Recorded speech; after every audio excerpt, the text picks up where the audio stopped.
Keluarga Gracia, seperti yang kami sudah informasikan, kita sekarang sudah berada di program SOS, kerjasama dengan SOS Global Ministries, dan Keluarga Gracia dimanapun Anda berada. Dan pagi hari ini tidak hanya Anda pendengar yang berdomisili di kota Cirebon atau di daerah Jawa Barat, tetapi untuk keluarga Gracia yang berada di luar Jawa Barat atau di pulau-pulau yang lainnya selain di Pulau Jawa ya, atau Anda yang ada di luar negeri, ya terpantau ada beberapa negara juga yang sedang bergabung di streaming, ada dari Inggris, ada dari Amerika juga. Terima kasih untuk Anda yang selalu setia mendengarkan program-program kami, termasuk di pagi hari ini kita bersama-sama di program SOS Sahabat Orang Sakit. Mari bergabung keluarga Gracia untuk Anda yang sedang mengalami satu pergumulan, Anda yang sedang mengalami kesehatan yang mungkin sedang diperjuangkan keluarga Gracia. Anda bisa bergabung selama jalannya program ini lewat 0817222959 atau lewat 0816892298. Sekali lagi saya ulang 0816892298 atau di interaktifnya Suara Gracia 0817222959. Baik keluarga Gracia, kita langsung saja menyapa rekan dari SOS Global Ministries, ada Pastor Thompson. Selamat pagi, Shalom Pastor. Oke, Shalom, selamat pagi Pastor Thompson.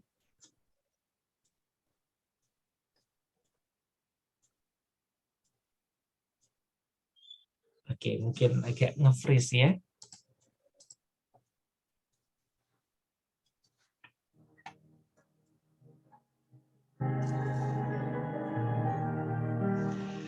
Selamat pagi Pastor Thompson, selamat pagi, Shalom.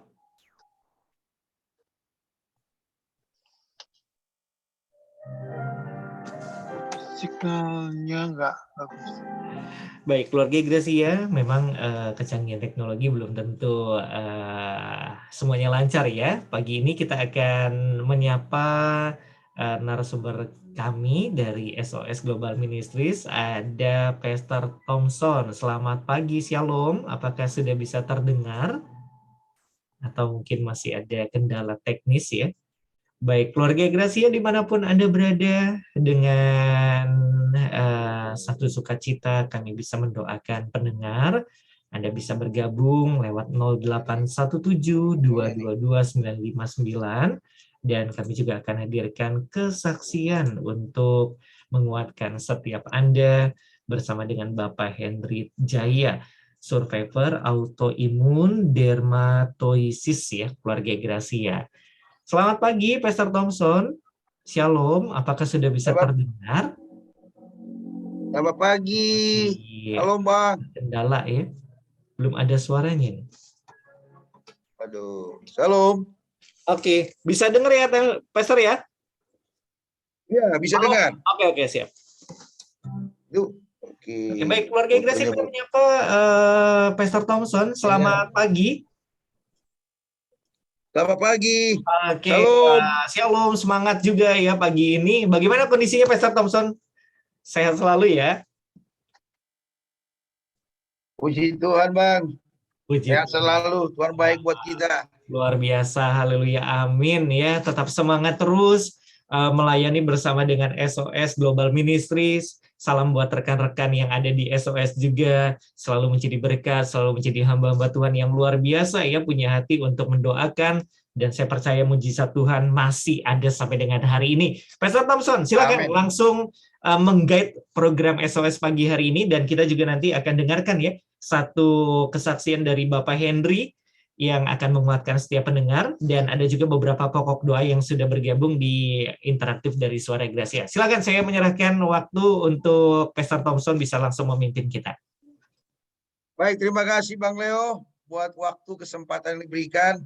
Salam keluarga Gracia dimanapun bisa menikmati program ini. Kembali kita berjumpa dalam program Sahabat Orang Sakit di edisi tanggal 30 Juli di minggu terakhir di bulan Juli ini. Saya percaya kekasih Tuhan mengalami berkat-berkat Tuhan yang luar biasa. Pada edisi yang ke-30, tanggal 30 maksud saya, di tengah-tengah kita ada seorang bapak namanya Pak Henry Jaya. Tahun 2012 dia mengalami satu penyakit yang luar biasa saat itu, sebab dia diagnosa itu penyakit autoimun dermatosis yang menyerang kulitnya, yang menyerang organ-organ tubuhnya. Bahkan waktu itu dia harus ketergantungan obat, dan dokter berkata waktu itu juga tidak ada lagi harapan hidup. Tetapi kasih Tuhan, kalau hari ini Pak Henry Jaya ada di tengah-tengah kita, itu semua karena kebaikan Tuhan. Mari kita sambut sebagai narasumber pada pagi hari ini, Pak Henry Jaya. Halo Pak Henry. Shalom, shalom semua pemirsa radio Suara Gracia juga, Pak Leo. Ya, karena ini Pak live Thompson. Pak Henry di Facebook juga, mungkin kameranya bisa dibuka. Oh, saya oke, saya lagi di mobil. Jadi saya No lagi problem. parkir Mungkin. nih. Oke. Ayo.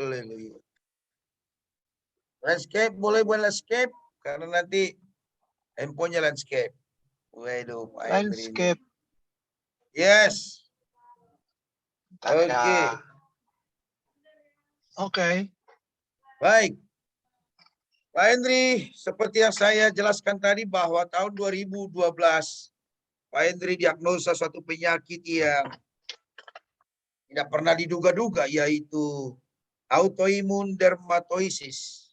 Di waktu yang sama juga, putri Bapak namanya Ella mengalami infantile spasma atau kelainan gelombang otak. Nah, ingin yang saya tanya, apa pergumulan Pak Henry yang paling terbesar, yang paling berat sepanjang hidup ini? Silakan Pak Henry. Oke, thank you Pak Thompson. Pertama, tentu merupakan sebuah pukulan yang sangat dahsyat banget bahwa saya geser dulu. Oke, ini lebih baik. Ya. Tentu pergumulan yang paling berat itu dalam sejarah waktu itu saya sakit adalah bagaimana dengan keluarga saya. Bagaimana kalau saya mati, bagaimana kalau saya cacat. Itu yang ada di pikiran saya waktu itu, dan ya untuk beberapa waktu pertama saya stres karena belum mendapat pencerahan wawasan yang terbuka oleh Tuhan. Itu yang saya alami waktu itu.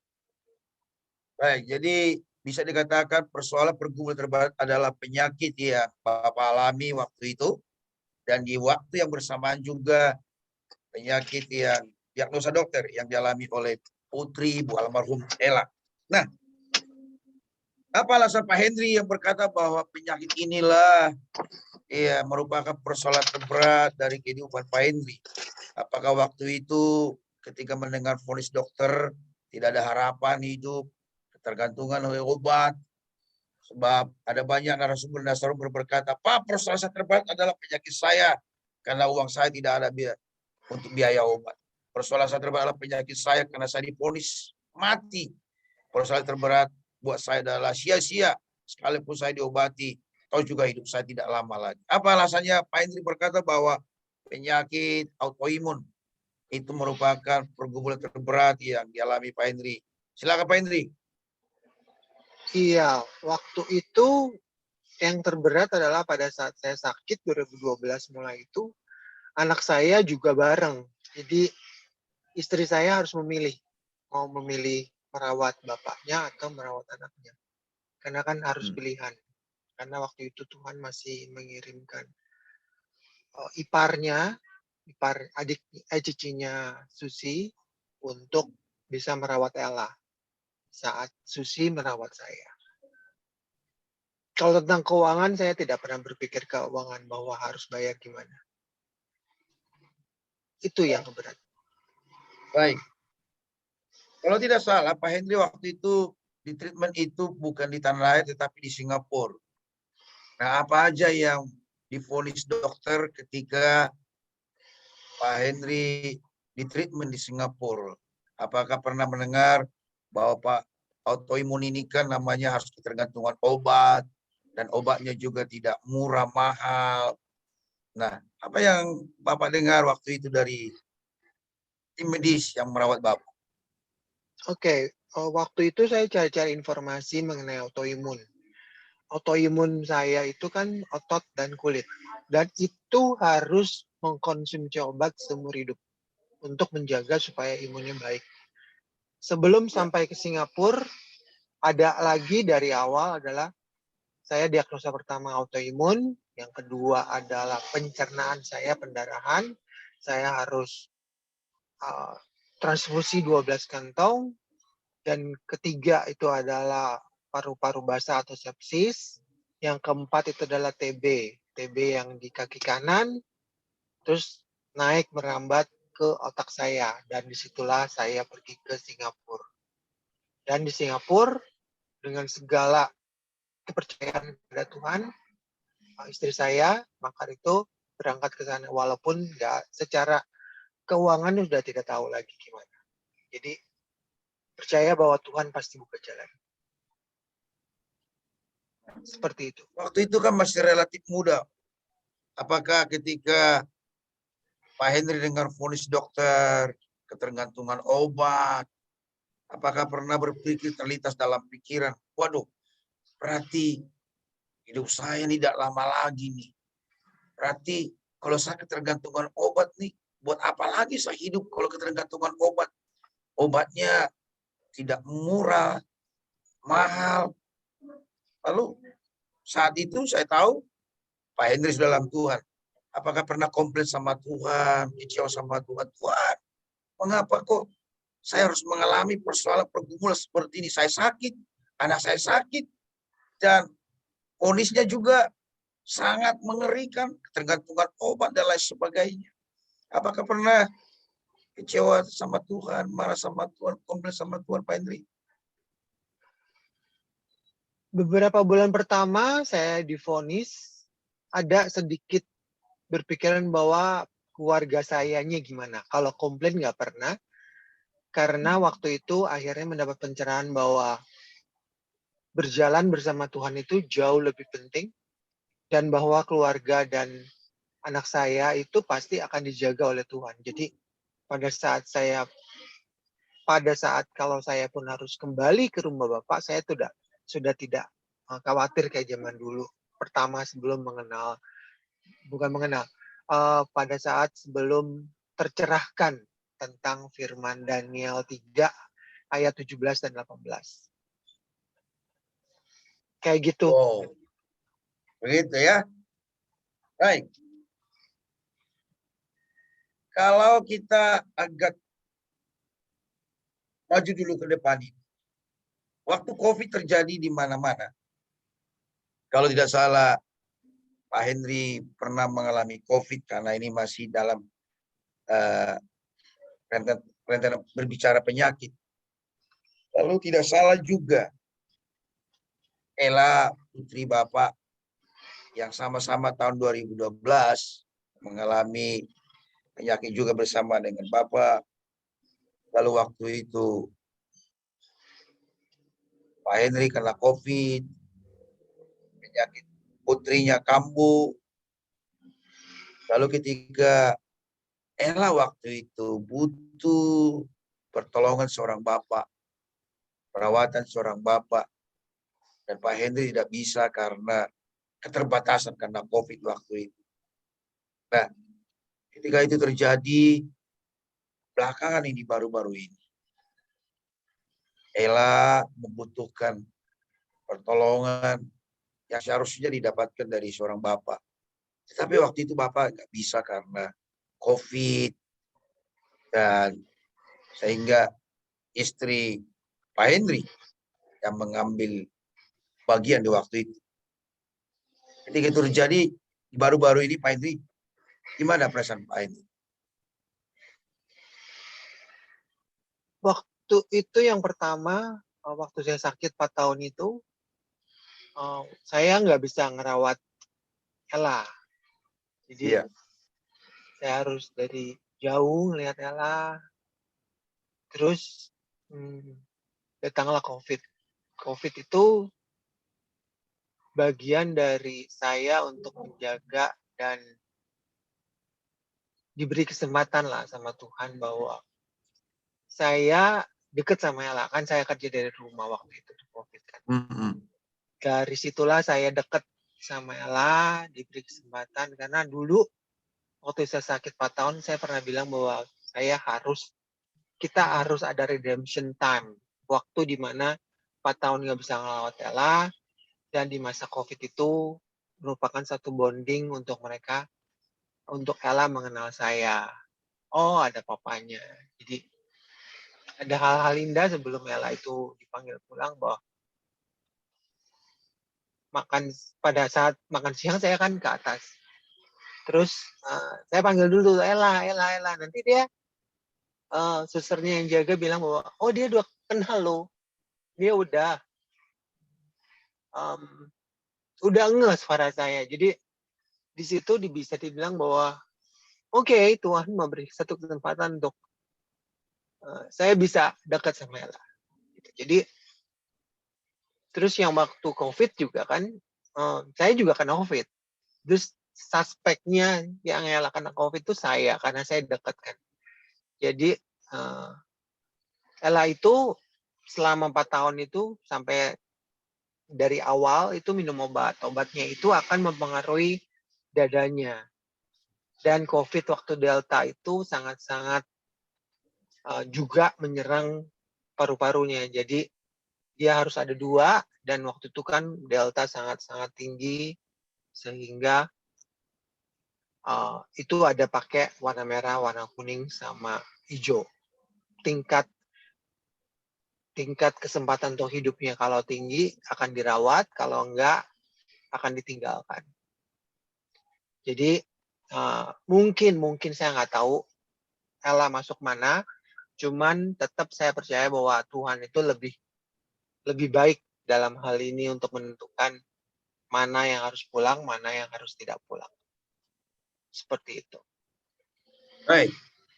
Kalau dirunut ke belakang, tahun 2012, Bapak mengalami sakit penyakit autoimun. Di waktu yang sama juga Ella mengalami penyakit yang mengganggu otaknya. Dan tadi Pak Hendri bilang praktis kebersamaan merawat Ella itu terbatas. Lalu tiba-tiba ada COVID waktu itu. Dan Bapak juga mengalami COVID. Terus juga Ella juga begitu. Dan yang membuat Ella dipanggil Tuhan. Dan Ella itu adalah satu-satunya putri Bapak yang dianugerah Tuhan. Kalau melihat kilas balik ke belakang, begitu persoalan bertubi-tubi, persoalan beruntun yang dialami Pak Hendri. Pribadi Pak Hendri, putrinya, bahkan Pak Hendri kehilangan putri satu-satunya ini. Saya ingin sekali lagi bertanya, ketika mengalami pergumulan ini, pernah enggak bertanya-tanya sama Tuhan, tawar hati sama Tuhan, Tuhan kok ini ya? Saya sudah sakit, sembuh, anak saya ada COVID, Tuhan panggil lagi. Padahal itu putri satu-satunya, anak satu-satunya dalam keluarga kami. Kenapa harus begini Tuhan? Tidak pernah enggak terlintas dalam pikiran atau berkata-kata demikian sama Tuhan, Pak Hendri? Silakan Pak Hendri. Nah, ini yang saya sadar waktu saya ada Ella tentunya. Saya tuh selalu menekankan membuat Ella mengerti walaupun nggak bisa berinteraksi, bahwa Ella nanti kalau harus memilih papa atau mama, kamu pilih Tuhan Yesus. Terus kalau papa pun juga sama, nanti akan pilih Tuhan dibanding Ella dan mama. Mama juga sama, mama akan memilih Tuhan dibanding Ella dan papa. Jadi memang itu kepercayaan saya yang saya tanamkan ke Ella, bahwa dia harus memilih Tuhan dibanding mama papanya. Jadi kehidupannya Ella di surga ketemu Tuhan itu jauh lebih baik, jauh lebih indah dibanding dia bersama-sama mama dan papanya. Itu yang sudah saya tanamkan ke Ella. Jadi saya nggak pernah menyesal atau nggak pernah bertanya-tanya atau nggak pernah kesel sama Tuhan karena saya sudah ada fondasi dasarnya ke Ella. Baik, Kayak Pak gitu, Pak. Henry. Baik, luar biasa. Para sahabat, keluarga Gracia dimanapun mendengarkan program ini, tadi dikatakan bahwa pergumulan persoalan yang terberat dialami Pak Henry adalah penyakitnya. Tahun 2012 dia divonis dengan penyakit autoimun. Ya, waktu yang sama juga putrinya mengalami penyakit gangguan di otak. Lalu belakangan ini juga mengalami COVID di mana-mana sehingga putri beliau juga yang satu-satunya dipanggil Tuhan. Dan kalau Pak Henry ada hari ini di tengah kita, saya percaya itu karena dia mengalami kebaikan-kebaikan Tuhan di masa-masa lalu. Nah, kita ingin tahu apa rahasia Pak Henry mengalami kemenangan. Kalau hari ini, kalau ada vonis dokter berkata, dia akan ketergantungan seumur hidup obat, itu tidak lagi. Dan kalau kita melihat rentetan-rentetan peristiwa yang dialaminya, penyakit autoimun, penyakit ketergantungan obat, dan juga putrinya dipanggil Tuhan. Tetapi tadi tidak ada rasa kecewa. Mungkin yang terlintas sebentar, tapi dia bangun hidupnya, bahkan berani berkata begini sama putrinya, kamu harus lebih memilih Tuhan Yesus dari memilih papa atau mama. Bayangin Bapak Ibu, sebagai Bapak jasmani, kalau tidak dari kekuatan Tuhan yang mendorong seperti itu, saya yakin tidak bisa. Karena putri satu-satunya. Padahal pengen dirawat, pengen dipeluk, tapi dia dipanggil oleh Tuhan. Tapi kalau itu terjadi, Pak Henry tidak kecewa, Pak Henry tetap melayani Tuhan, Pak Henry juga masih bersaksi tentang kebaikan Tuhan. Kita ingin tahu apa rahasia seorang Pak Henry bisa mengalami kesembuhan, bisa mengalami kekuatan dan kekuatan, sekalipun dia kehilangan putri satu-satunya. Nah, Pak Henry, apa rahasia Pak Henry bisa ada seperti hari ini? Sudah sembuh tentunya dari autoimun, tidak lagi mengalami ketergantungan obat, dan Pak Henry itu bisa kuat sekalipun kehilangan putri satu-satunya Ella. Nah, ada banyak orang berkata saya bisa kuat itu Pak karena saya renungkan firman Tuhan, saya hidupi firman Tuhan. Saya bisa kuat itu Pak karena di tengah-tengah kelemahan saya ketika datang menyerang pikiran saya, jiwa saya menyembah Tuhan, saya puji Tuhan. Pak, saya bisa kuat itu, saya bisa sembuh itu. Ada banyak orang-orang yang peduli dengan saya, ada banyak-banyak orang yang menguatkan saya, ada banyak orang yang melayani saya, itu komunitas. Nah, dan Pak Henry, apa rahasia Bapak sembuh?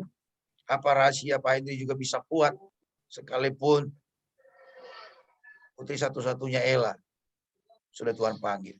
Silakan Pak Henry.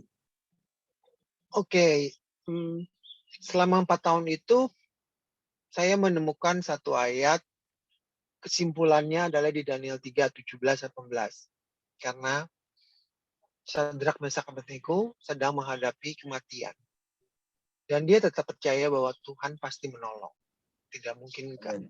Kalaupun saya harus dipanggil pulang, ya saya nggak akan merubah apa yang saya pegang, yang percaya kepada Tuhan. Jika para pemirsa mengalami hal yang berat, renungkan kesimpulan apa tentang kejadian itu. Setelah itu, tentu harus mempunyai orang terdekat, kalau suami, istri, suami, anak, untuk menjadi yang terbaik mendukung, bukan memulangkan kepada orang tua. Jadi, istri saya sudah lewat satu level, sudah melewati 4 kali kalau dihitung secara kejadian untuk menemani orang sakit. Dan saya suatu saat juga harus melakukan hal yang sama jika terjadi sesuatu dengan istri saya. Dan tentu yang utama adalah percaya penuh kepada Tuhan bahwa Tuhan itu buka jalan. Itu rahasia saya yang saya pegang dari seluruh kehidupan saya sekarang. Kayak gitu, Pak. Oke. Berarti di tengah-tengah pergumulan demi pergumulan yang Pak Henry dan bisa kuat berharap sama Tuhan adalah karena menghidupi firman Tuhan, demikian ya. Yap. Yang kedua tadi ada komunitas yang saling melayani. Tadi Bapak sebutkan itu adalah keluarga tentunya. Apakah itu suami, apakah itu istri, apakah itu anak, dan juga mungkin komunitas yang lain, yaitu sesama anak-anak Tuhan. Nah, adakah satu Pak Henry bisa kuat? Kadangkala kita ini, ketika kita bisa mengingat memori-memori yang lama itu, kadang-kadang kita sedikit agak emosional, merasa down, lalu tapi untuk kita mau bangkit itu, lalu ada seseorang itu memuji, menyembah Tuhan. Apakah Pak Henry juga bisa kuat, bisa melewati semua itu karena memuji Tuhan, memuliakan Tuhan di saat-saat tekanan itu datang? Yang saya lakukan adalah selalu mengingat firman yang menjadi kesimpulan dari kejadian yang kemarin. Karena saya sudah merasa bangga bahwa saya mengajarkan Ella untuk memilih Tuhan Yesus dibanding saya dan mamanya. Jadi dengan begitu, Ella jauh lebih baik, sehat, sempurna bersama Tuhan. Itu yang membuat saya selalu bisa melewati masa-masa sedih, masa-masa teringat, memori. Itu yang saya lakukan. Berarti firman Tuhan ya, komunitas. Nah, kita mau ingin konfirmasi nih. Bapak hari ini sudah sembuh dinyatakannya, tidak lagi ketergantungan dengan obat ya? Enggak, saya sudah lepas dari obat. Haleluya. Sudah lepas dari obat. Kalau di tahun 2012 berkata tergantungan obat. Dan waktu itu kalau di waktu itu Pak Henry masih di Papa, harus duduk di kursi roda, badannya waktu itu ya kurus sekali karena itu tadi semua namanya autoimun itu, namanya kesehatan kita menyerang daya tahan tubuh kita itu. Makan apa juga mungkin ada salah, minum juga salah, begitu.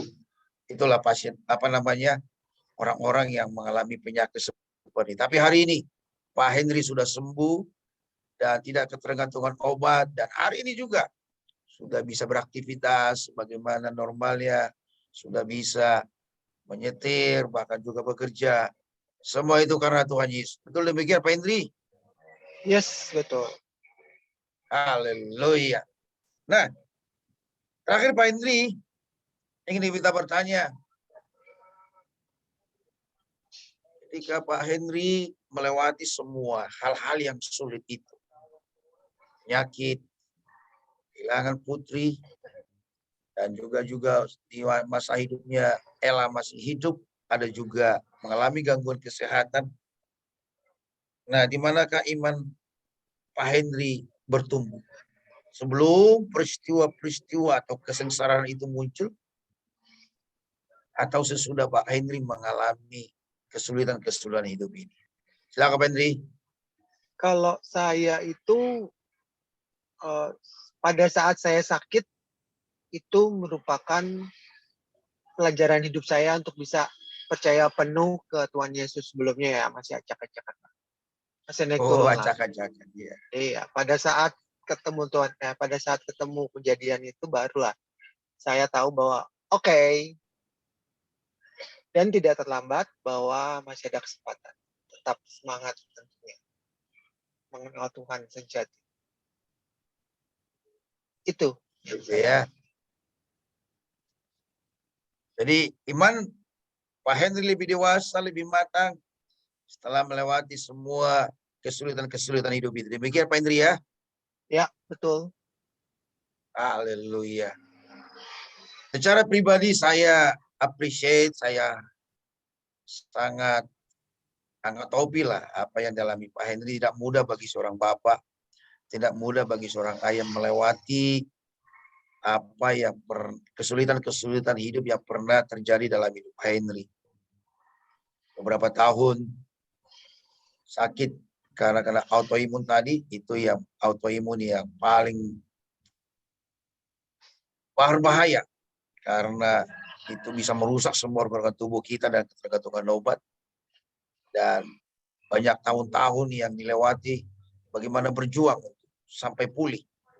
Tapi juga sampai kehilangan putri yang harusnya kita harus merawat, tapi karena COVID juga, karena waktu itu ketika saya call malam-malam itu, di depan mata sendiri kita lihat putri kita kekurangan oksigen, dan ada rasa untuk menolong dia, ada rasa untuk membawa dia ke rumah sakit, tapi tidak bisa, keterbatasan tadi, sama-sama juga COVID dan lain sebagainya. Tapi kalau Pak Henry bisa tetap bersyukur, mengucap syukur sama Tuhan di tengah-tengah keterbatasan itu, saya salut dengan Pak Henry, dengan iman seperti itu. Tidak mudah bagi seorang ayah melewati semua itu, tetapi percaya dan berharap sama Tuhan. Dan tadi statement berkata, saya sudah tanda kutip berhasil. Bagaimana walaupun Ella dalam usia 9 tahun dipanggil Tuhan, ya kalau tidak salah, sudah mengajarkan iman bahwa lebih baik berjumpa dengan Tuhan Yesus daripada bersama-sama dengan papa-papa. Dan Pak Henry sudah berhasil mengajarkan iman, padahal tidak mudah. Tidak mudah, putri satu-satunya dipanggil Tuhan melewati proses berikutnya, tidak mudah. Tapi kalau Pak Henry bisa melewati itu semua, itu karena Tuhan, itu karena tadi pegang janji Tuhan. Para sahabat yang mendengarkan program ini dimanapun, keluarga Gracia, baik melalui Facebook, streaming, bahkan juga radio, Suara Gracia, kami juga rindu mau melayani para keluarga Gracia. Sebabnya hubungi kami di 0817 222 959, call center dari Radio Gracia. Kasih Tuhan juga bisa menghubungi kami di 0816 8922 98, sebab di ujung program ini nanti kita berdoa buat setiap pokok-pokok doa yang masuk. Terima kasih Pak Henry buat waktunya, buat kesaksian yang luar biasa. Saya percaya banyak saudara-saudara kita, sahabat-sahabat kita, umumnya mereka yang sekarang ini ada di rumah sakit, terbaring di rumah sakit karena kelemahan tubuh.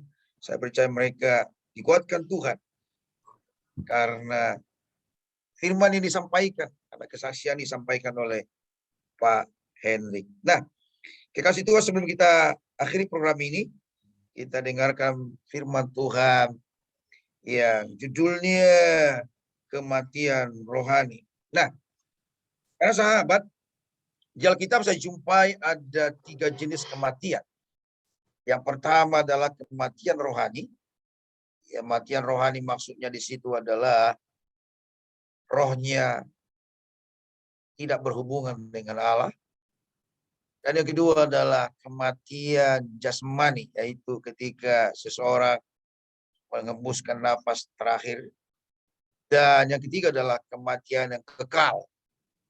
Nah, nomor 2 ini semua manusia di kolong ini pasti mengalaminya, yaitu kematian jasmani atau manusia menemukan ajal.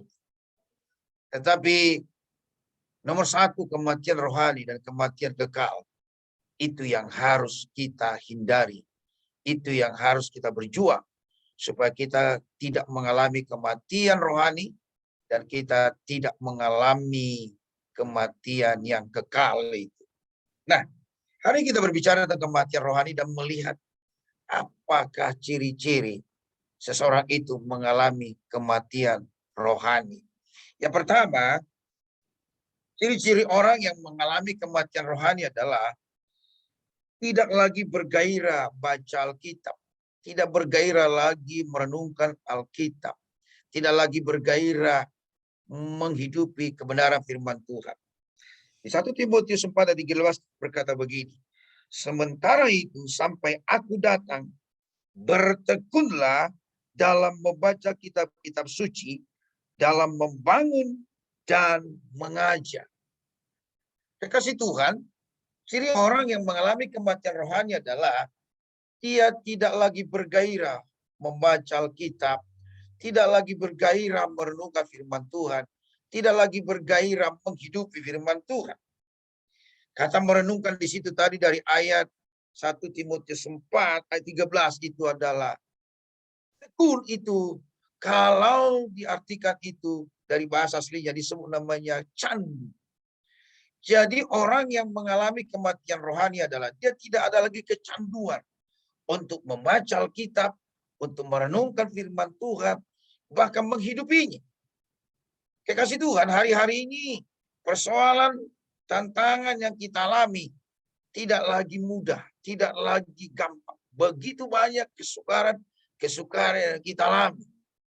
Kekasih Tuhan, satu hal yang membuat kita bisa berkemenangan, satu hal yang membuat kita bisa melalui semuanya itu, dan kita meraih kemenangan adalah firman Tuhan. Kuasa firman Tuhan. Tadi kesaksian dari Pak Henry. Secara manusia, kalau saya merenungkan, memikirkan apa yang dialami Pak Henry, tidak mudah. Dia mengalami vonis penyakit autoimun yang menyerang semua organ-organ tubuhnya, otaknya, dan lain sebagainya. Bahkan dokter mengatakan harus mengalami ketergantungan obat.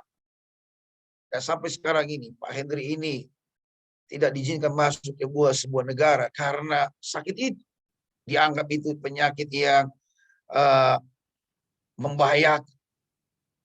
Dan tidak lama daripada itu lagi, ada penyakit. Karena waktu itu ada COVID. Putrinya mengalami serangan waktu itu. Penyakit yang lama itu kambuh. Seharusnya seorang ayah harus menolong, membawa dia ke rumah sakit. Tapi waktu itu nggak bisa. Waktu itu saya telepon dia subuh-subuh jam. Saya di grup, doakan Ella, sedang kritis. Saya telepon dia. Saya nggak bisa bawa Ella ke rumah sakit. Subuh-subuh. Lalu siapa yang bawa? Mamanya. Padahal waktu itu menantikan Grab. Dan Ella waktu itu harus butuh oksigen. Bayangin itu seorang bapak, seharusnya seorang bapak menolong, seorang bapak dia harus membawa anaknya. Tapi nggak bisa. Dia lihat nafasnya sudah sulit bernapas waktu itu. Menunggu Grab. Kita bisa bayangkan kekasih Tuhan. Bagaimana perasaan seorang ayah waktu itu. Mungkin bisa, apalah artinya saya seorang ayah. Anak saya butuh, justru saya tidak bisa. Anak saya butuh pelukan, saya nggak bisa. Anak saya butuh tangan ayahnya, tapi nggak bisa. Mungkin saat itu kalau seorang ayah akan menuduh, buat apa lagi saya hidup sebagai seorang ayah? Nggak bisa menolong anak saya di saat dia membutuhkan pertolongan. Buat apa lagi? Tapi kasih Tuhan, tadi rahasia membuat dia kuat. Rahasia membuat dia menang adalah karena firman Tuhan. Karena firman Tuhan. Kasih Tuhan, kalau saya memikir-mikirkan, bisa saja Pak Henry ini mengalami kematian rohani. Karena begitu besar tantangan yang dialaminya. Begitu kuat badai yang dialaminya. Bayangin, putri satu-satunya. Dengan masih usia 9 tahun. Harus dipanggil Tuhan. Dan tadi berani mengajarkan seorang putri. Kamu lebih baik memilih Tuhan Yesus dari papa dan atau mama. Wow. Seorang ayah bisa mengajarkan begitu di tengah-tengah kesehatan sangat kritis. Di tengah-tengah kesehatan yang sangat. Kalau saya bilang itu sudah di abah yang koma. Tapi diajarkan. Kamu harus lebih baik memilih Tuhan Yesus daripada papa dan mama. Saudara, kekuatan apa yang bisa mengatakan ini kepada seorang anak? di tengah-tengah persoalan, di tengah-tengah kondisi seperti itu. Kekuatan apa? Saya jamin itu bukan kekuatan manusia. Saya jamin itu bukanlah kepintaran manusia, kehebatan seorang manusia. Tapi kalau seorang Pak Henry bisa berkata-kata demikian, dia bisa sembuh dari penyakit. Dia bisa sembuh dari semua vonis-vonis dokter ketika dia mengalami penyakit 2012 itu. Itu karena kuasa firman Tuhan. Tadi berulang-ulang dia katakan, itu karena firman Tuhan. Kekasih Tuhan, supaya kita tidak mengalami kematian rohani. Mari hari-hari ini, renungkanlah firman Tuhan. Cintai firman Tuhan. Candulah akan firman Tuhan. Sebab firman itu yang membuat kita mengalami kemenangan. Yang membuat kita kuat. Yang membuat kita terus survive. Di tengah-tengah goncangan, di tengah-tengah badai. Di tengah-tengah terpar apapun yang mengalami kehidupan kita. Salah satu bukti, Pak Henry bisa sembuh. Pak Henry hari ini pulih. Dulu atau sebelum dia mengalami sakit autoimun, dia badannya besar. Dan hari ini sudah kembali menuju ke tubuh ukuran semula itu. Itu karena Tuhan. Karena keajaiban Tuhan. Dan dia mengalami pertolongan Tuhan. Karena percaya firman Tuhan. Karena percaya atas Tuhan yang hebat dan luar biasa. Tuhan semua berkati kita. Dari sekarang sampai ke tahun beribu-ribu. Saya kembali kepada Bang Leo. Tuhan berkati. Oke, puji Tuhan, Pastor Thompson, terima kasih. Dan Pak Henry juga terima kasih sudah menguatkan kita semua. Sungguh luar biasa bahwa mujizat Tuhan terjadi dan nama Tuhan dipermuliakan untuk setiap anak keluarga Gracia yang sudah mengirimkan pokok doa. Pastor Thompson, saya sedikit bacakan ya, untuk beberapa pendengar yang sudah bergabung, termasuk kami juga menyapa untuk Ibu Dewi Sartika yang saat ini sedang mengikuti di Zoom. Dan ada pokok doa juga, Pastor Thompson, dari Ibu Dewi, minta didoakan untuk putri yang bernama Regina Natasha Dori. Saat ini sedang dirawat di rumah sakit karena alergi ya. Ibu Dewi sedang bersama-sama dengan kita semua di Zoom. Jadi Pastor Thompson nanti bisa doakan. Kemudian ini cukup banyak hari ini. Ada Edi yang sedang sakit tumor ya, beberapa waktu yang lalu kita juga intens untuk mendoakan. Saya percaya Edi sedang bersama dengan ibu, bersama dengan mamahnya. Sekarang nanti kita akan doakan. Kemudian lanjut lagi, Pastor Thompson, ada yang berdoa itu minta didoakan Ibu Wicu, minta dukungan doanya buat anak saya yang sekarang sedang dirawat di rumah sakit lupus paru-paru, ya kakinya juga saat ini bengkak. Mohon doanya agar Tuhan pulihkan ya. Kemudian ada lagi dari Pak Tatang minta didoakan untuk anakku Samuel yang difabel supaya lancar berbicara dan masalah-masalah yang ada di dalam keluarga cepat selesai. Dan untuk anak juga supaya impiannya tercapai, yaitu dengan nama Regina. Silakan Pastor Thompson, ada beberapa pokok doa ya untuk kita doakan. Kita langsung berdoa pagi ini. Tuhan Yesus, kami datang di hadapan-Mu sepakat berdoa buat anak-anak-Mu yang membutuhkan pertolongan Tuhan. Kami berdoa buat Regina Natasha Dori yang sementara dirawat di salah satu rumah sakit di Kota Medan karena alergi. Kami berdoa kesembuhan terjadi, pemulihan terjadi buat Regina Natasha dalam nama Yesus. Semua alergi karena apapun, baik karena makanan, cuaca, atau apapun, dalam nama Yesus kami katakan dimatikan kuasa-Mu di dalam nama Yesus. Dan kami katakan Regina Natasha jadi sembuh, jadi pulih dalam nama Yesus. Kami berdoa juga buat anak-Mu Edi Tuhan, yang beberapa minggu kami terus berdoa, dirawat di rumah sakit karena tumor. Kami berdoa terjadi pemulihan, terjadi kesembuhan.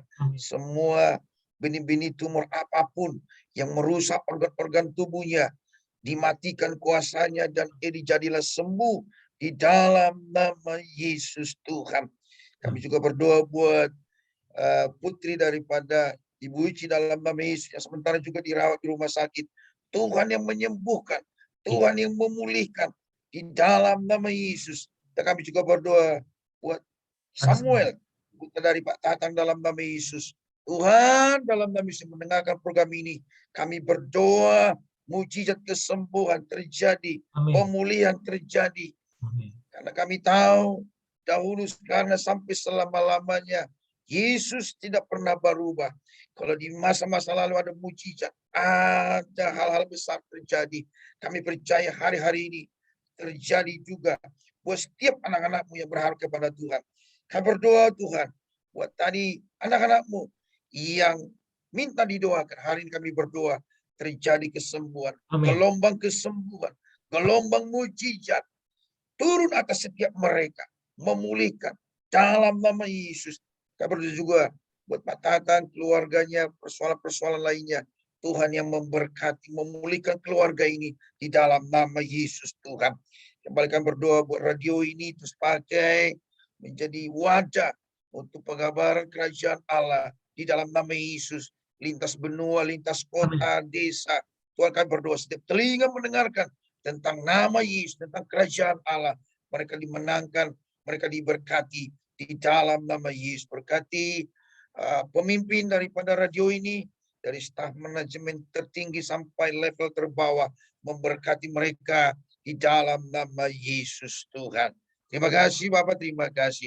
Anugerah yang melimpah-limpah dari Bapak, cinta kasih sempurna dari Tuhan Yesus Kristus, sampai persekutuan yang emas daripada Roh Kudus, menyertai, menolong, menuntun kita hari ini sampai Maranatha, bahkan sampai selama-lamanya. Haleluya. Amin. Amin. Baik, Pastor Thompson, terima kasih. Dan secara keseluruhan kami juga mengucapkan terima kasih untuk rekan-rekan yang ada di SOS Global Ministries ya. Kita terus memberkati setiap pendengar setiap hari Sabtu pagi pukul 8 sampai dengan selesai. Ada doa-doa yang dinaikkan dan saya percaya setiap doa satu persatu Tuhan jawab, Tuhan dengar. Amin. Dan mujizat Tuhan dinyatakan, nama Tuhan dipermuliakan. Baik, keluarga Gracia, kita akan jumpa lagi di program yang sama hari Sabtu depan. Dan sekali lagi saya ucapkan terima kasih untuk kebersamaan Anda. Pada pukul 10 nanti ada program Firman Tuhan untuk Kaula Muda Gracia dan program Inspirasi Keluarga yang akan memotivasi, memberkati Anda, menginspirasi untuk keluarga Gracia semuanya pada pukul 11. Saya Leo, pamit undur diri. Selamat pagi dan Tuhan memberkati.